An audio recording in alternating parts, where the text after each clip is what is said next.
Hey guys, how's it going? I'm Duke of Italy, your favorite lo-fi music YouTuber, and welcome back to another review. And before we do anything, I gotta admit, I am a big fan of Burzum. I know they're pronounced slightly differently, but Burzum is a massive black metal band originating from Norway. You got Varg Vikernes, the sole member of the band, of course, featuring a couple other influential black metal sort of characters over the course of the discography, and all kind of produced by the same very influential black metal producer. Varg Vikernes has a massive discography starting in the early 90s all the way until the year of 2020 in March with this latest album, Thulean Perspective. Now, I'm a pretty big fan of Burzum. I even have a shirt of theirs. I actually wore it when I tried recording this earlier, but no one spoke of this album, but I was actually pretty interested in it. So, I mean, the art was cool. It was an interesting name. It was kind of reminiscent art of the early stuff, but not exactly. And then I found out that this is actually a soundtrack to a few things. Varg described it himself as a soundtrack to sort of nature in a way, but it was also sort of seen as just a compilation of older songs. So it's kind of his soundtracks for the blind, except not of the same level of quality, and we'll get to that in a sec, believe me. But it's actually also a soundtrack to this, My Farag, his RPG. And I got this kind of as a memorabilia piece, but I also heard that the system isn't terrible. And I'm a pretty decent fan of RPGs. I play a lot of Dungeons & Dragons, and I've been writing my own world for a while now. So I considered, why the heck not? I guess I'll get it. Apparently it used to be a D20 game. Now it's just D6s. So I guess it's really easy to get into if you don't want to buy actual D&D sets and you just want to get normal dice. So since that's such a niche sort of interest to go into for Varg, along with it came a lack of discussion about this album. And other than that, also Varg kind of is known for controversy after being in Mayhem and killing Euronymous, as most people would know. That was a whole thing. I think it made world news. I'm not sure. I wasn't alive then. But also, he was known for making some fantastic black metal. Yeah, black metal, not dungeon synth or ambient. Well, there was a little bit of dungeon synth here and there, and I'll get into that. But it was mainly black metal. So among this, I was wondering, why aren't people talking about this? I saw when this was released on Spotify, and I'm like, how come no one's talking about it? And so I thought, hey, I'm going to ask my friend Xander. So Xander, have you listened to this album? No, you fucking moron, you fucking dipwit, you fucking dumb fuck, Okay, so my feelings are irreparably damaged, but that was pretty based. Yeah, no one's listened to this album. It came out in 2020, and other than the Passage de Verre release this year, it's probably should have been the biggest thing in black metal, but it's got no attention. And probably the biggest reason for that I can name is that it's not a black metal release for Varg. It's another dungeon synth release, like his many other releases from this decade. Now in 2018, he made it public that The Ways of Yore, his I think 2014 album, was supposed to be his last album. And this was kind of a surprise to most people when they found out through Twitter that he said, hey, I'm releasing Thulean Mysteries, sort of a compilation album with some newer tracks, as my final release as Burzum, which is kind of sad. It's also not a great note to go out on. We'll get to that. But it's what we got, so it's better than nothing, I guess. So before we truly dive into this track listing, first off, it's dark ambient. It's totally dungeon synth and some folk elements here and there, some sort of post-medieval stuff. It's not neoclassical darkwave. Just believe me, it doesn't have that impact. But this is pretty much what you have. And other than that, it is 1 hour and 29 minutes in length. This thing is a beast to get through, which length could be a good thing if you're trying to play this in the background of maybe a D&D game, for example.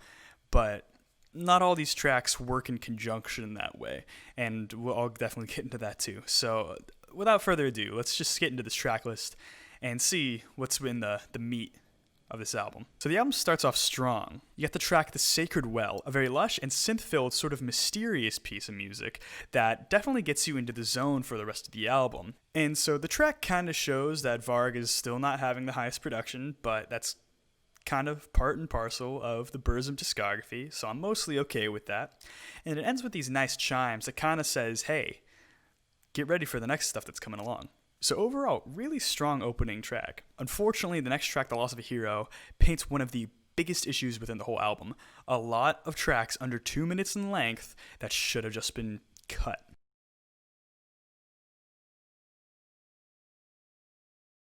Anyways, it's basically an intermission track that doesn't belong on the album, so this is a skip. Now you got the track Forebears. Now Forebears, I find a lot of strength in its serenity. It's very calming and it's intriguing in a way, and it's probably the best example of a track that would describe the album cover. As you can probably see right there, it's got some monster that's in just a pool, and it's just sort of half submerged. It's very mysterious, and this track represents it very well. It's sort of intrigue. It's not necessarily threatening, but it's definitely ominous in a way. And it's got these electric guitar arpeggios that's not distorted at all. So it's very, very clean in a way, but the way it's recorded is actually very interesting, where its lo-fi-ness actually gives it a big boost, like it actually does with a lot of tracks on this album. Now we reach the track Thulean Perspective. Now, Thulean Perspective is actually the name of Varg's old YouTube channel, that there are a bunch of re-uploads if you want to know what Varg's doing sort of in the past few years, which if you're into racy opinions, then it's for you. But this song's all over that channel. It's got these weird piano arpeggios that seem kind of nonsensical in a way. It's just kind of placeless. It's very clear Varg doesn't know music theory about piano, which it's fine if you don't know music theory for black metal. I mean, it's pretty much like just tremolo picking, and I don't mean that it's just tremolo picking. You have some really impressive riffs with just tremolo picking, but Varg's usage of a keyboard isn't exactly the strongest here. But I will admit, the piano's sonic edition is actually pretty nice. It does make the song sound better, but if you listen too closely, it's obviously not going to hit the right way. It kind of reminds me of some ninja-related Flash game. The one I could find was Sinjid, but it's not that game exactly. There's a game kind of like it that this track reminds me of. Next, we reach the track Gathering of Herbs. Now, Gathering of Herbs is filled with strings. Particularly from what I could hear, it was all guitar, just over and over again. It really paints a picture of a slightly hostile and wild Thule, which is the world that Varg is trying to pull us into, which he has been doing successfully so far, and this track does pretty well too. But the only issue is, after a minute and a half, it stops. Which, I mean, there are minute-long tracks on here that should be around a minute, but there's only really one or two like that, and I'll get into them later. But this track is not the kind of track that you'd want to only be a little over a minute long. It really could use another maybe 2 minutes in length, maybe with like a bridge in there too. But it's okay for what it is, I guess. Now we reached Hike Oxal, which is one of two tracks that are mostly chanting and drums. This track is very similar to a song we're going to reach later, which is, I think, Descent into Niflheim. But this one is sort of shows how it starts off. I think it's all in Norwegian, which is the only leg up it has over the other song. But other than that, it's not very strong. It's just a lo-fi recording of Varg chanting Hike Oxal and then Heil Odin, Heil Balder.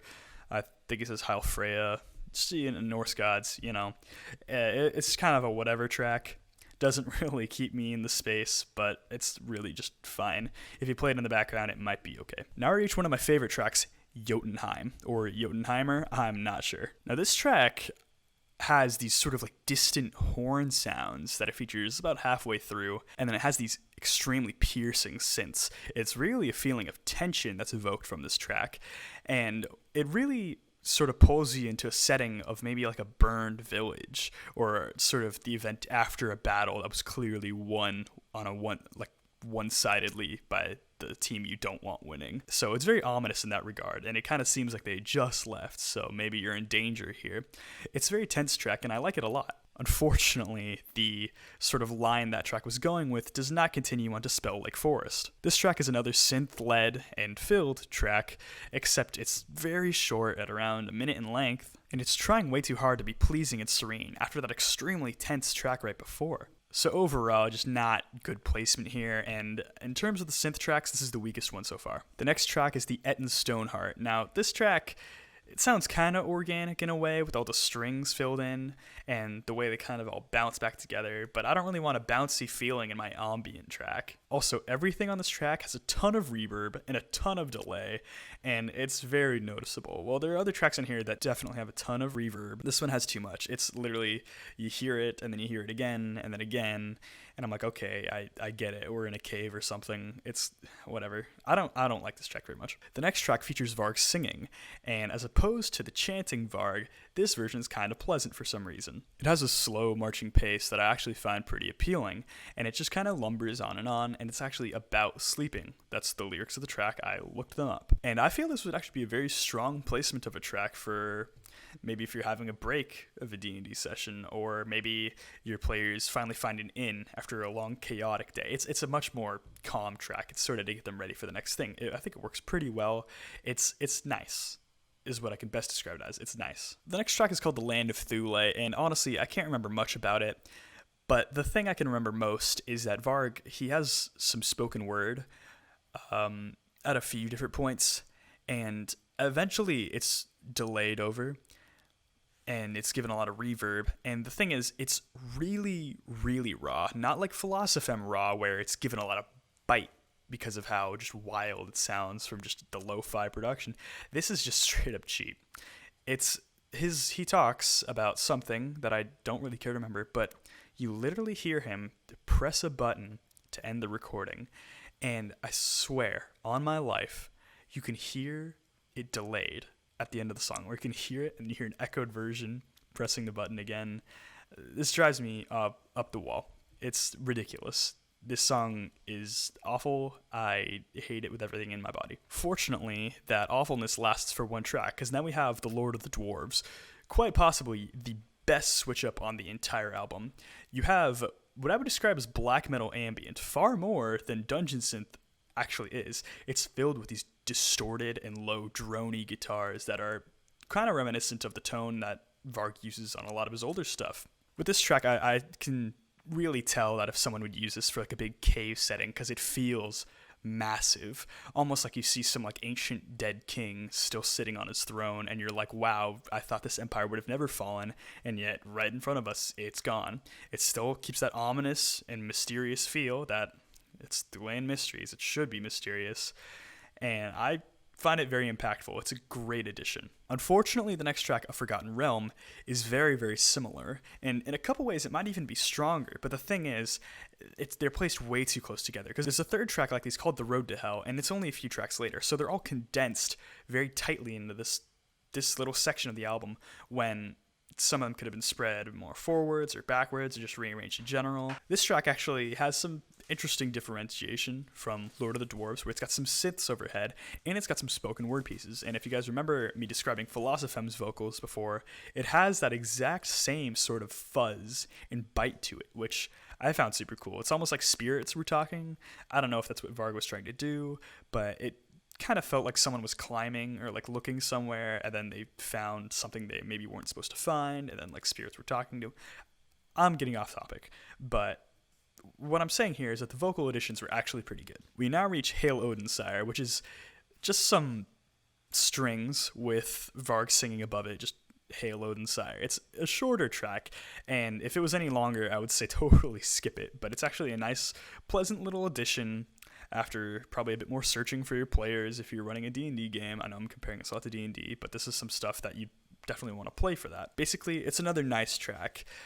Maybe so close to other tracks that are of 1 minute in length, I wouldn't put it there, but it's nice. The next track is The Ruins of Dwarf Mount. Now, I would compare the song to Ettenstone Stoneheart. It has all the exact same problems, except it's got these really weird sort of crooning horns over it. Like, it sounds like medieval horn. It's super bizarre.